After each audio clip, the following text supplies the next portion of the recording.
Perfect. Good morning, everybody. And Sandra, thank you for the introduction. I'm very happy to be here. As I told Sandra throughout our communication, this really is a full circle moment for me. I volunteered. I started volunteering back when I was 16 or 17 with, at the time, Frontier College. Did some summer work in my university years. And actually, Jan's presentation reminded me of the talking item. And that was one of the exercises at our summer camps when we ran them through the Toronto Public Libraries. One of the exercises that we did with so many of the children. So this is really awesome to hear that. It just, all these memories came flooding back. So I'm so happy to be here today. I did some work also with Frontier College when I was at Western, so that was really good at the time. And hearing from Sandra after so many years, it's so nice to be back. So I'm excited this morning. I am a psychologist now, and this morning we're going to be talking about anxiety and learning. I'm going to try and share my screen here. Please bear with me if anything goes wrong, but let me try.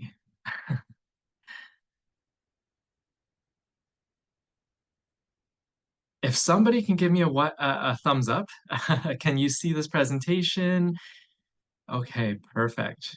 Okay, beautiful. So this morning, I'm going to be talking about learning and anxiety, and really what the link is between learning disabilities and anxiety, and the tools to help. When I was speaking with Sandra about potential topics for this conference this morning, one of the ones that came to me very quickly um, was the link and the connection between learning disabilities and anxiety and how much of a loop it is, especially for growing kids going into their teenage years, and how important it is to share that link, understand it, and also know the tools that we have to help students hopefully decrease that anxiety so that learning and learning disabilities can also be accommodated. So this morning, I will be talking about anxiety. Anxiety, I find, is a word that is thrown out there quite a bit, and there's a difference between sort of a layperson's definition of anxiety and what we in the healthcare field would label as anxiety at the clinical level, and what the difference is. So I'll be defining that and where I'm coming from with that definition. It's also important to understand what is a learning disability. So, is a learning disability something where a person is unable to learn, or somebody has difficulty learning in certain areas, right? So, again, just because somebody may have difficulty learning doesn't always mean that they have a learning disability. So, I'm going to be defining that as well.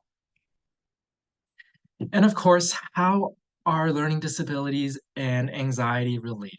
So I will be speaking about some of the research that is out there. We do know that anxiety and learning disabilities do go hand in hand.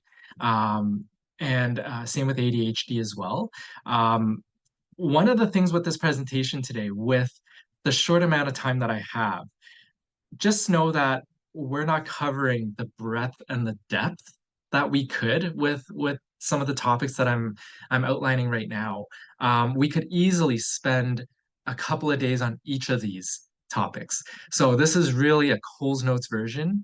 And if you do have questions, I really do encourage you to ask.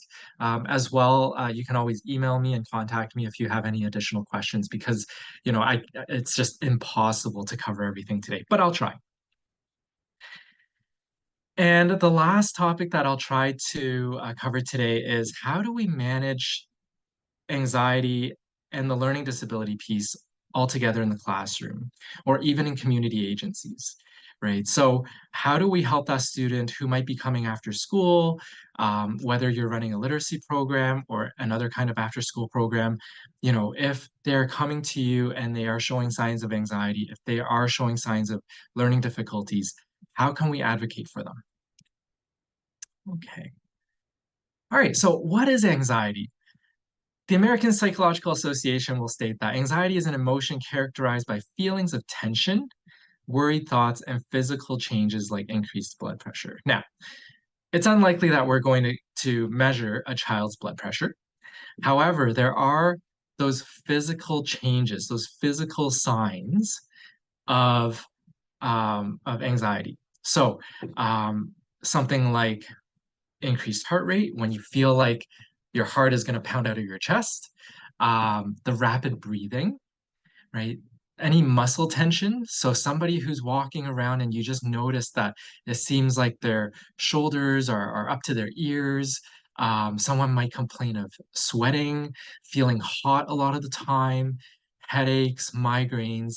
So those are some of those physical changes, as well as worried thoughts. So anxiety always has to be accompanied by worried thoughts, right? So what are those worries and what are those ruminations? What are those thoughts that keep coming back that they're worrying about at night? They can't sleep or have trouble sleeping, or they even wake up in the middle of the night and they start thinking about these thoughts. So these thoughts, these worries become all encompassing. And on top of that, um, the catastrophizing. You might have heard this word before. So, in terms of catastrophizing, they're thinking of the worst case scenario right off the hop, right? So, you know, in terms of, let's say, storms or thunderstorms, rather than thinking, you know what, yeah, it's a thunderstorm. You know what, it might be good for the grass. We haven't had a storm in a long time. Right away, we might be thinking, oh my goodness, it's going to be a hurricane and it's going to blow my roof off, right? So there's that rumination on top of that, the catastrophizing. Now, in terms of stress and anxiety, we all exist somewhere on the spectrum. So when you look at this double arrow here, we're always somewhere along here. Now, when we're comfortable and relaxed, this can be helpful or unhelpful, right? So I'll start with the helpful. When we are feeling comfortable and relaxed, let's say we're taking some sort of self-care day, right? We've been really stressed at work. And so we decide, I'm going to take this day off just for myself. I'm going to go meet a friend, go for breakfast. I'm going to read a book. That's really helpful. That's a mental health day that we can all use.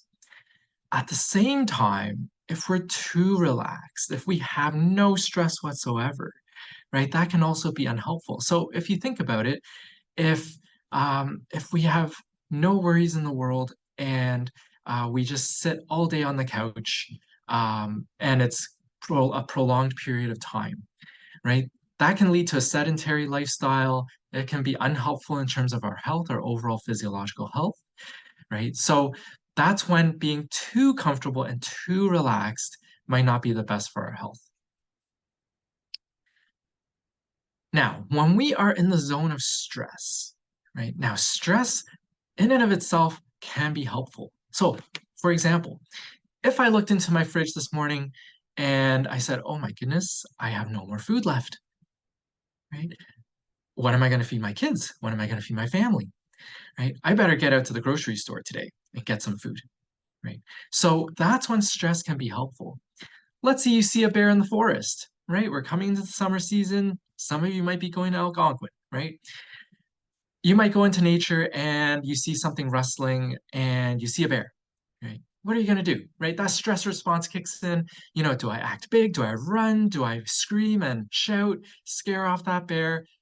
And that's when stress can be helpful. Now, for students, um, stress can be helpful when, let's say, there's a test or an exam, and we're coming into exam season right now. And with exams, students become stressed, and that right amount of stress might lead them to study and prepare, right? So again, stress might be helpful. The student who's too comfortable and relaxed when an exam is coming, that might actually hinder their performance because now they're thinking to themselves, well, I don't need to study. I'm good. I know everything. Anxiety. Now, anxiety becomes a state when that stress, that amount of stress becomes absolutely overwhelming. And now it's very unhelpful, right? So we go into this response, and you might have heard this before, the flight or fight, and also the freeze, right? Now, to confront when we are anxious can be helpful. We're going to take the challenge and we're going to say, you know, I'm going to take this head on and I'm going to try my best to overcome, right? Now, other times though, our response in terms of that fight response might not be the most perhaps socially appropriate response. That's when that anxiety response becomes unhelpful, right? At the same time, we might flee and run away from the situation, thinking that, you know what, if I don't do this exam, I don't have to think about it. I don't have to study. I don't have to face the music of maybe not doing as well as I want. But at the end of the day, if they don't go to that exam, they can very well fail and get a zero. But in the moment, they're going to run away because it just in that moment, it feels better, right? At the same time, you might freeze, right? So when we have that anxious response, again, if I use exams and tests as an example, a student who goes into a test, they feel like they might be prepared, but then when the teacher gives them that test paper, that exam paper, it's like everything goes blank. And I hear that all the time. You know, I studied hard, I knew my stuff, I sat down and I froze. I couldn't remember anything, right? So that's when anxiety becomes very unhelpful. That's when it becomes debilitating. So I already talked about some of these body responses, so I'm not going to go through this slide in detail again, but you can see just in this slide alone, there are certain physiological responses that our body has to anxiety, right?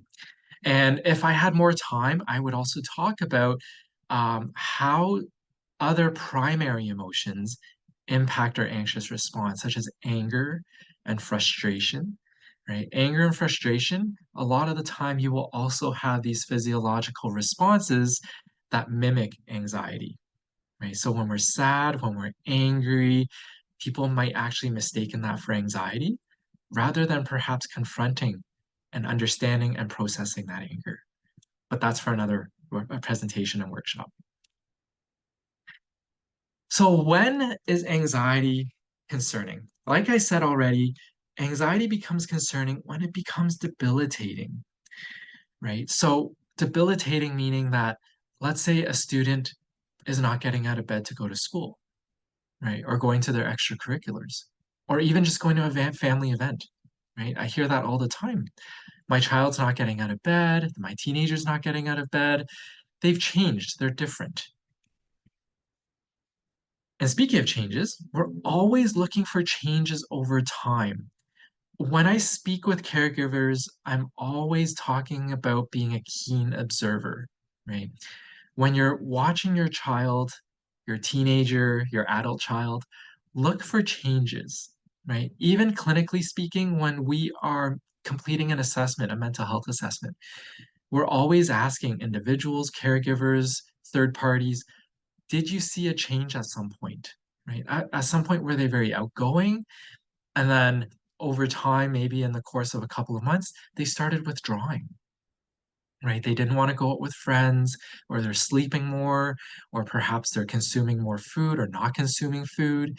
So we're always observing those changes and communicating our observations. So if there's any take home at the beginning of this presentation, it's this idea of communicating your observations. And it's not interpreting or judging those observations, right? So for example, if you notice that your child or your student is always seemingly tired, or perhaps as a caregiver, they're sleeping a lot, perhaps rather than saying, oh, why are you so lazy? Why are you not getting out of bed? Right? That's a judgment. That's an interpretation of your observation. So rather than interpreting and judging, communicate your observation, right? So, hey, I noticed that you're sleeping a lot more. Is everything okay? Right? Or, hey, it's after school, you seem a lot more tired than usual. You're putting your head down quite a bit at your desk. Is everything okay? Right? So just asking that question of, is everything okay? And communicating the observation rather than judging or interpreting what you're seeing. And asking questions. Asking questions is important. But whenever I work with families and teachers, what I often notice is that we don't allow enough time for responses, right? Um, in so many instances, even sometimes in a therapy session, I've noticed that clinicians who I train and who I supervise, as well as clients, become quite uncomfortable with silence. And I'm always encouraging that silence. That silence is okay, right? Allow the person to think and to formulate some type of response rather than forcing that response, right? Sometimes I'll be like, well, do you have an answer? Like, answer me, say something. That actually increases that pressure and that stress level, right? So allow time for a response. And you know what? Sometimes you can even say, you know what? I'll just leave you with that question and I'll come back in half an hour and we'll talk about that question, right? When you're ready. So allowing time for a response. So that's anxiety in like a 10 to 15-minute nutshell. So not a lot of time. But now I'm going to skip ahead to what is a learning disability? I'm going to try and do this as simply as possible because there's certainly a lot that goes into this definition as well.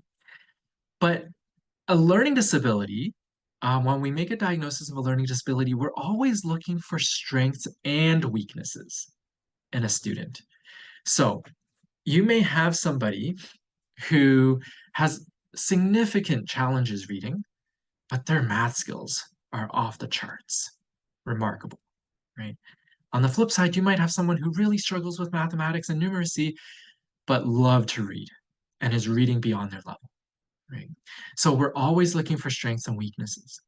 At the same time, when it comes to their processing, cognitive processes, such as verbally comprehending language, their visual spatial problem solving, their memory skills, their fine motor, so their writing skills, their planning and organizing, or what we call executive functioning skills, right? We look at that as well. Then also their ability to understand phonics, auditory phonics, and also reading phonics, right? We're always looking into those cognitive processes to see if there are strengths and weaknesses there as well. And if there is a weakness, how is that impacting learning and academics, right? So that, in again, a very tiny nutshell, is a learning disability, right? We're looking for strengths and weaknesses in their cognition as well as their academics, and how is that impacting their overall success at school. Now, if somebody is weak in all areas, we may be looking at something beyond a learning disability and what we call an intellectual disability.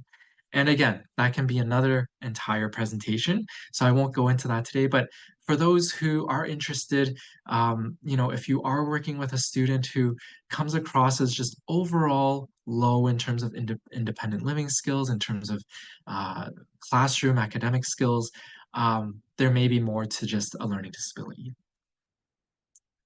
Okay. So what is that link between a learning disability and anxiety? Well, numerous research studies over the years have shown that individuals with learning disabilities are at higher risk for developing anxiety. Um, and if we think about that, it's actually a very interesting statistic. They found that amongst the learning disability population, 36% of those students will develop anxiety over the course of their academic career. And they have also found that anxiety that goes untreated in children at an early age becomes more severe. And I guess this is quite logical and obvious, becomes more severe as they go into those high school years.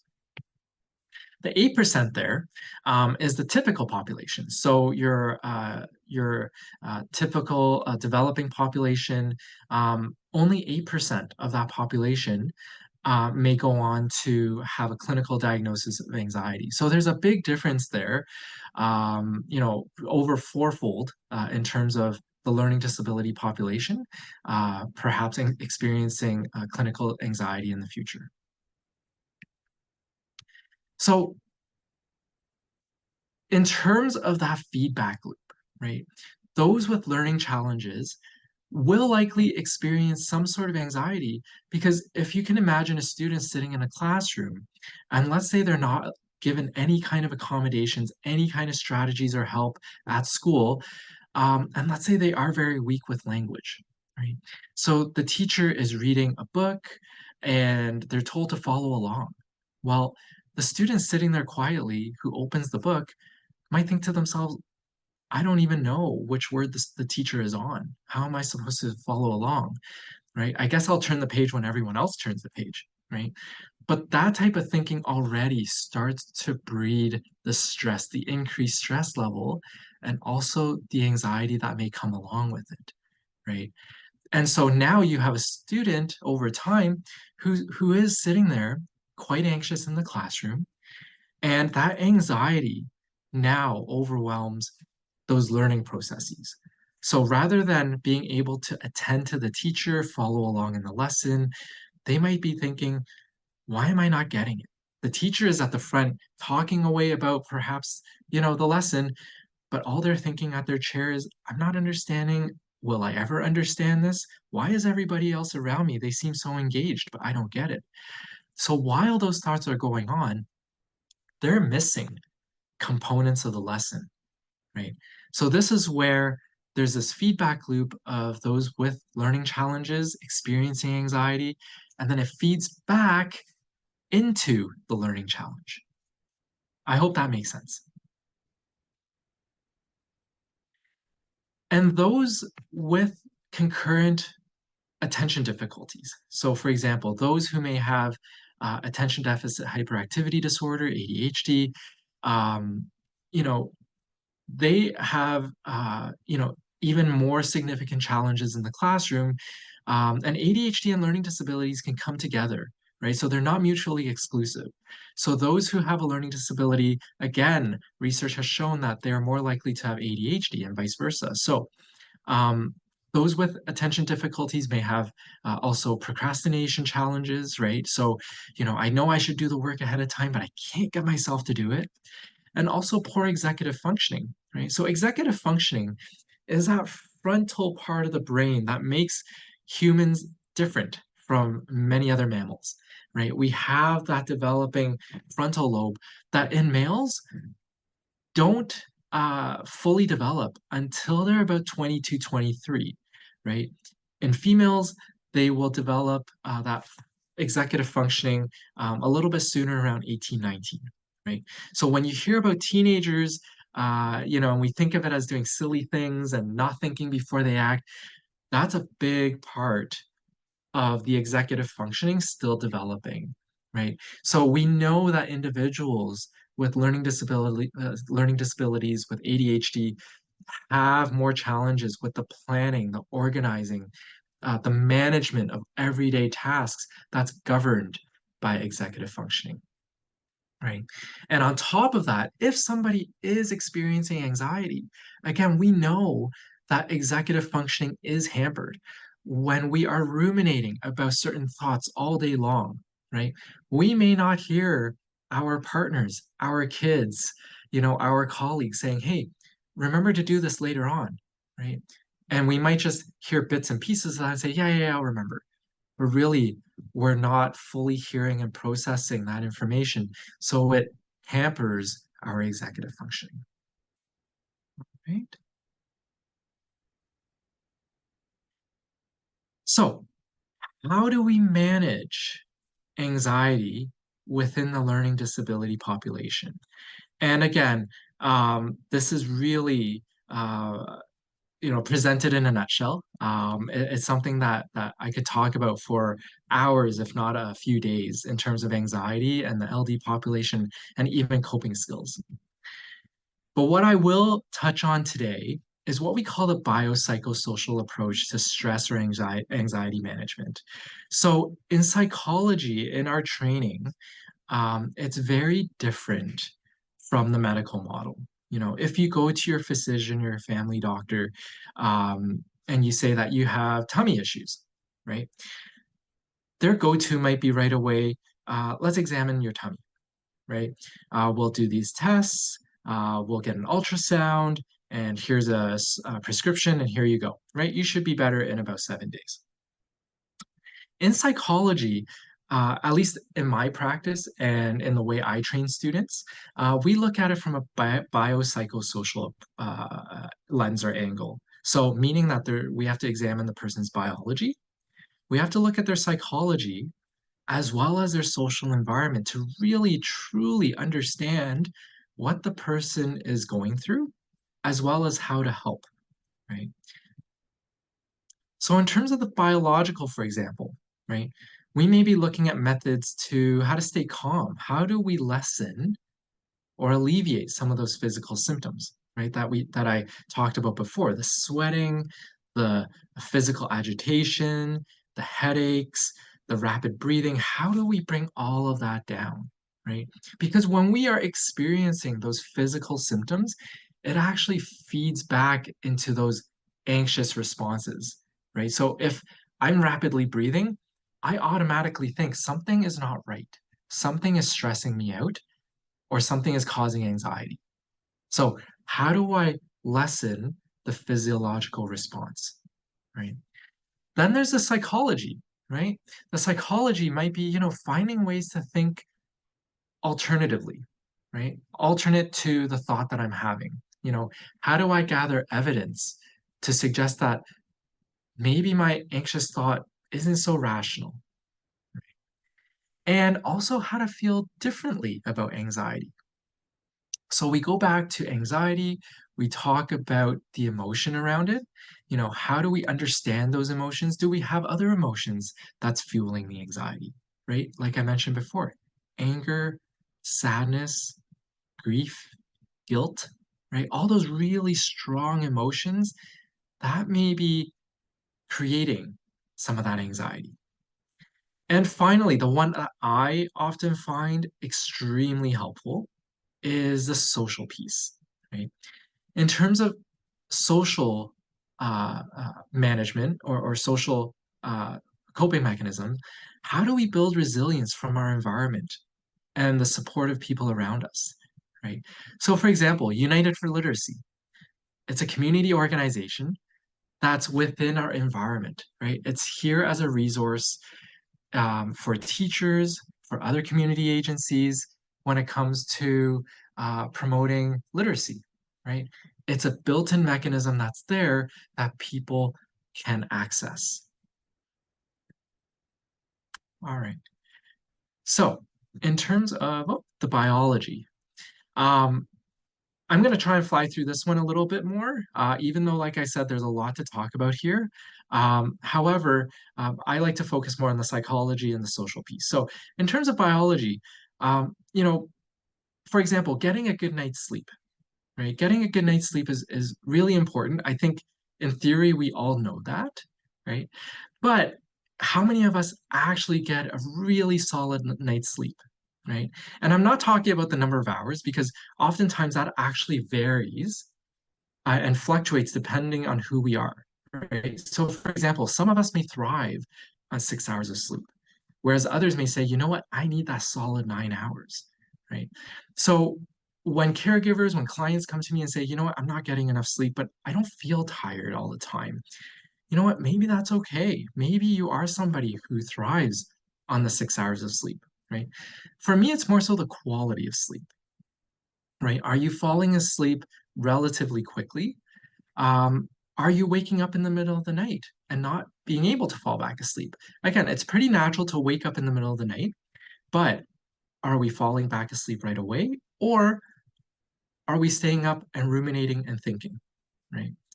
And then the one that people often don't talk about is waking up really early in the morning, right? Let's say you usually wake up at 7 a.m., but now you're waking up at 5:30, 6 o'clock naturally, right? And you know that this is not typical for you, but you also can't fall back asleep, right? So, in terms of that biological piece, it's just making sure that we have good sleep hygiene. We may have a sleep routine of some sort, perhaps not being on our phones or computers right before we're trying to go to sleep. Maybe it's even putting our phones further away because sometimes, and I've heard this from lots of teenagers, yeah, I wake up in the middle of the night. I go check my phone, right? And that can be very disruptive to sleep, right?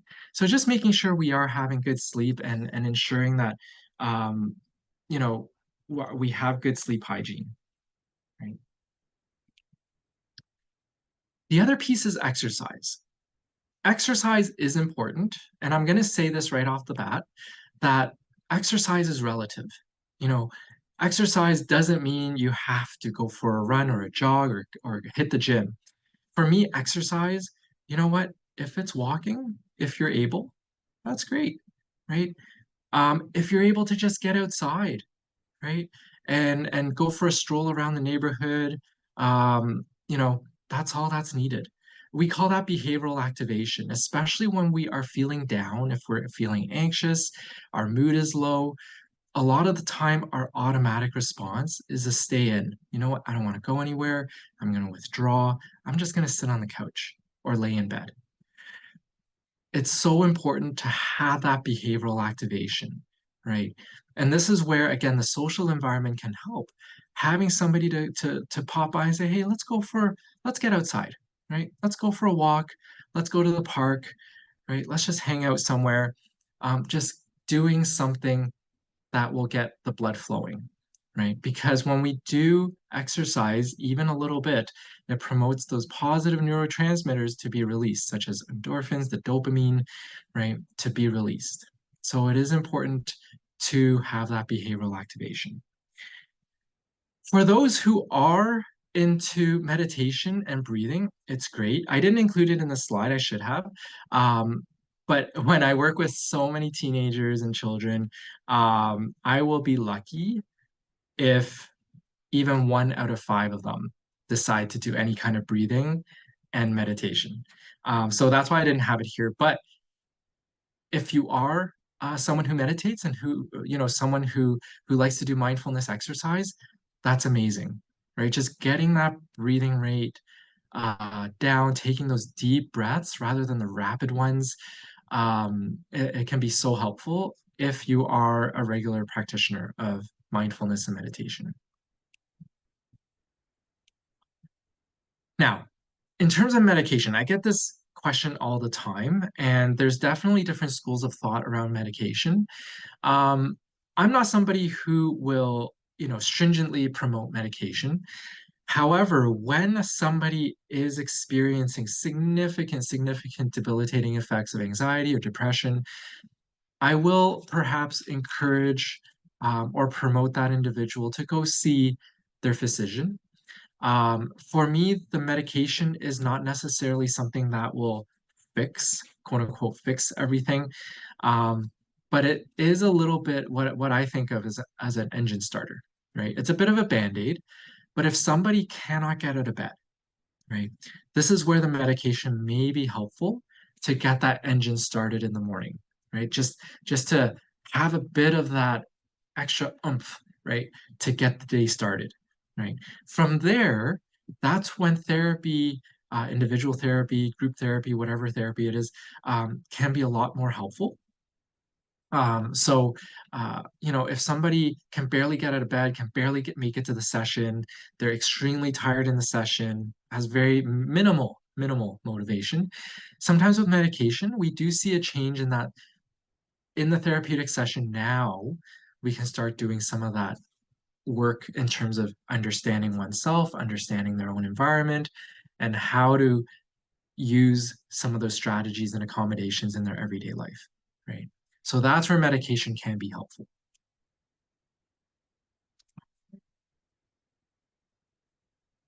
So, in terms of the psychology of the biopsychosocial approach, I had already talked about that fight, flight, or freeze response.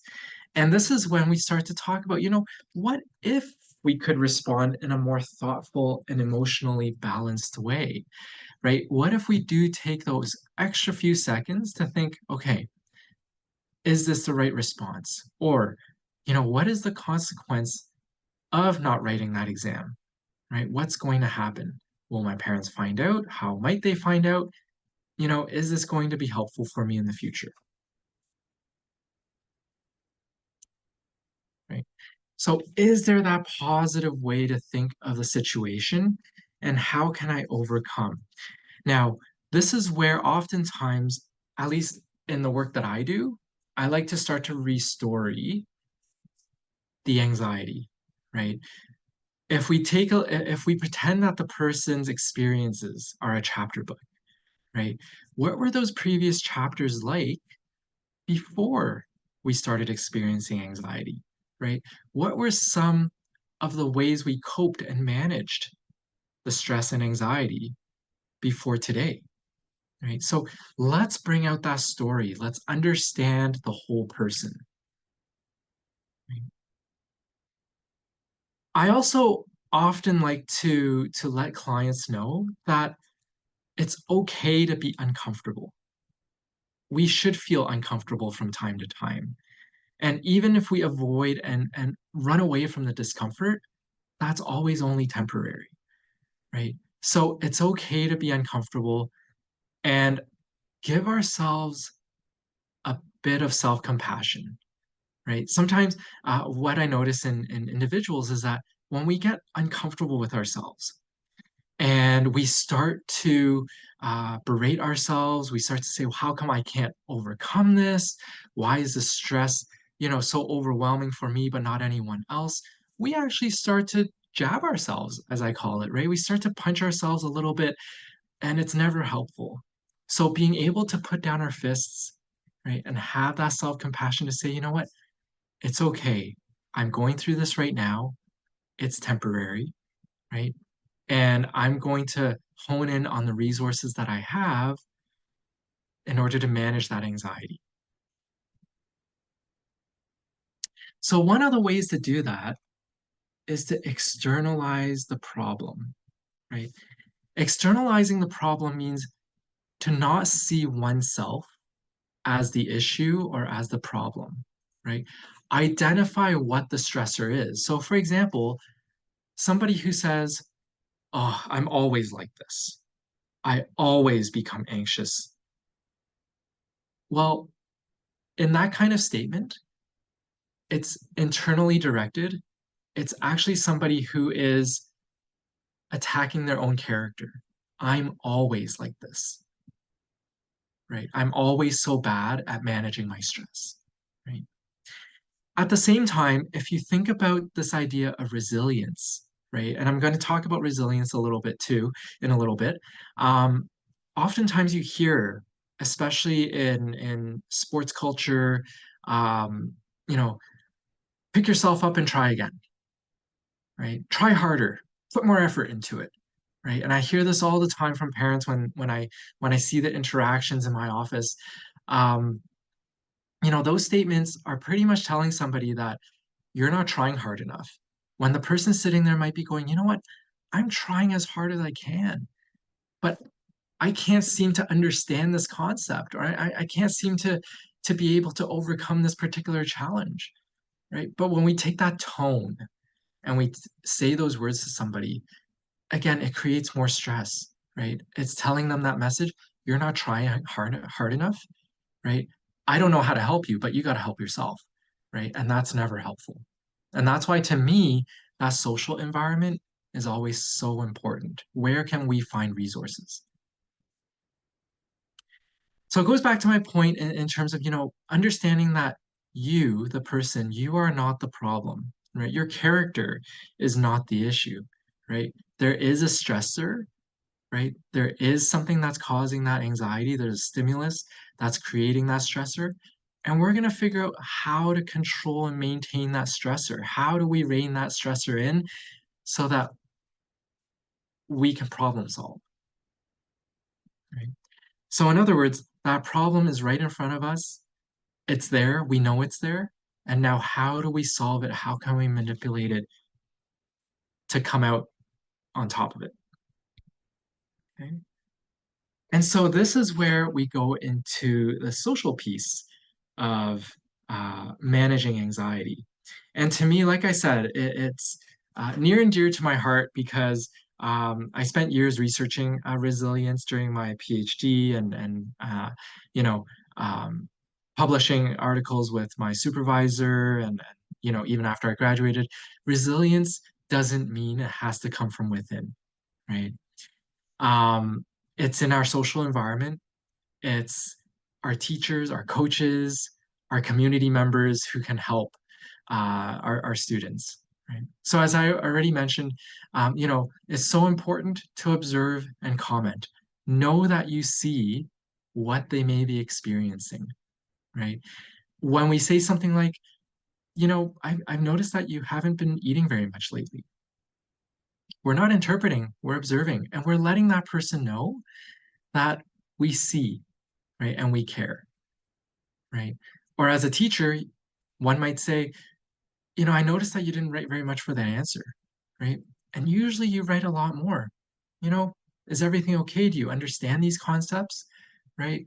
So again, it's just allowing the person to know that, hey, I see it and I'm here to help if you need it, right?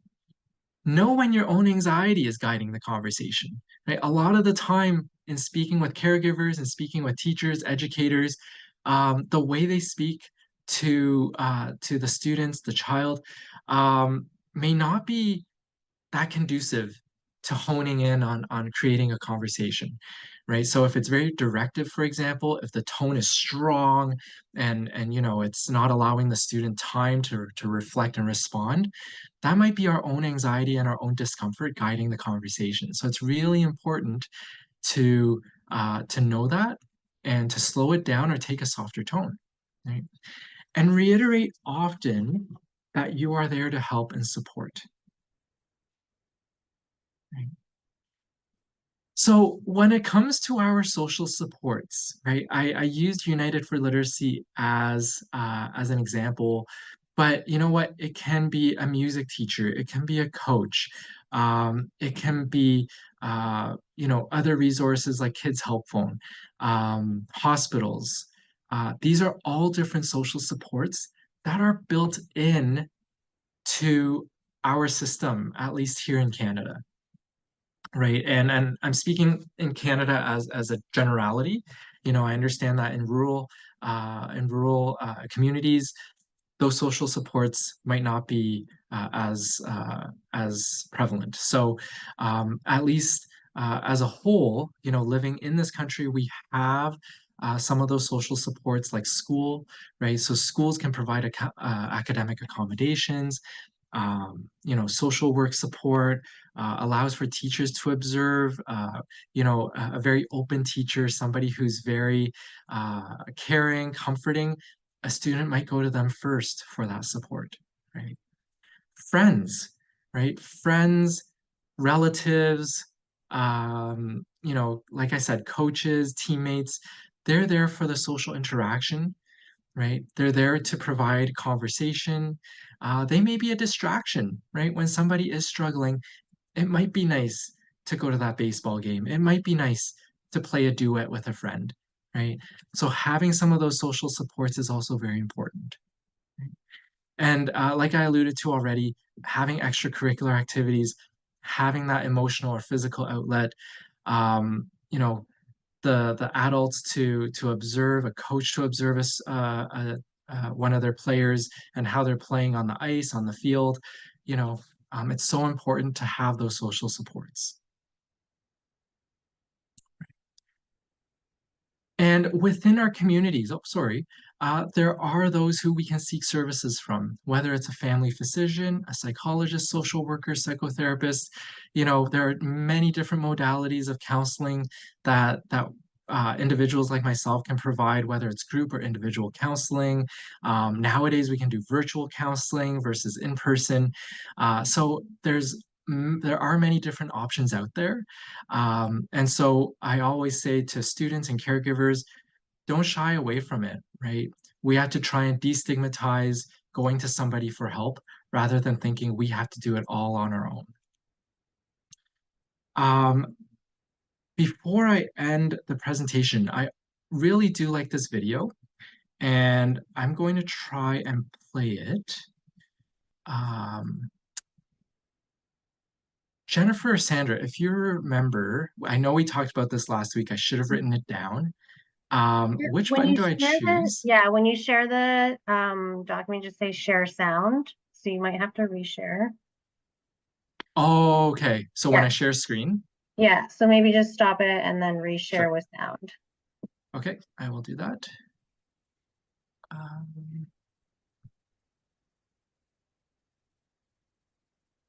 okay. There we go. Perfect.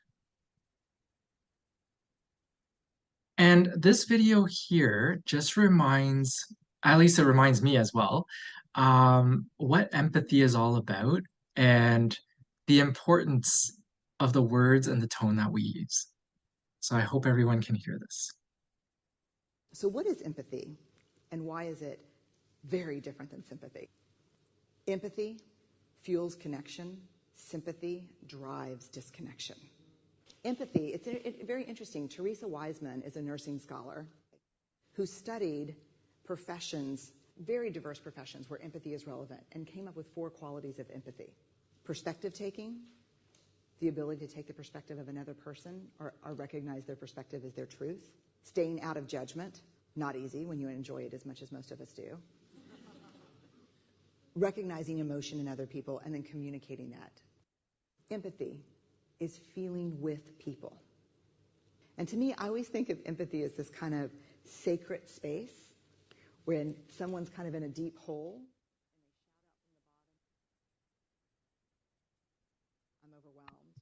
And then we look and we say, hey, climb down. I know what it's like down here. And you're not alone. Sympathy is, ooh, it's bad, no. You want a sandwich? Um, Empathy is a choice, and it's a vulnerable choice, because in order to connect with you, I have to connect with some Sorry, Andrew, can you turn up your sound? I don't think people can hear. an empathic response begin with at least. I had a, yeah. And we do it all the time. Because you know what? Someone just shared something with us that's incredibly painful, and Sorry. we're trying to silver lining it. I don't think that's a verb, but I'm using it as one. We're trying to put the silver lining around it. So John's getting kicked out of school. At least Sarah is an A student. But one of the things we do sometimes in the face of very difficult conversations is we try to make things better. If I share something with you that's very difficult, I'd rather you say, I don't even know what to say right now. I'm just so glad you told me.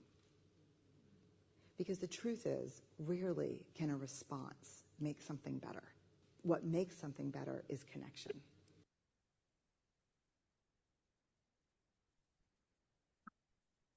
I really like the message in that video by Brene Brown because it talks about the importance of connection. As helpers, as we are all helpers, oftentimes we find ourselves in this position that we have to help, we have to have a solution, right? We have to fix. And it's always so important to remember that when somebody is coming to you to tell you something that might be stressful, that might be challenging to them, they're not always looking for the fix, right? They're not always looking for you to have some sort of suggestion that they can act on right then and there, right?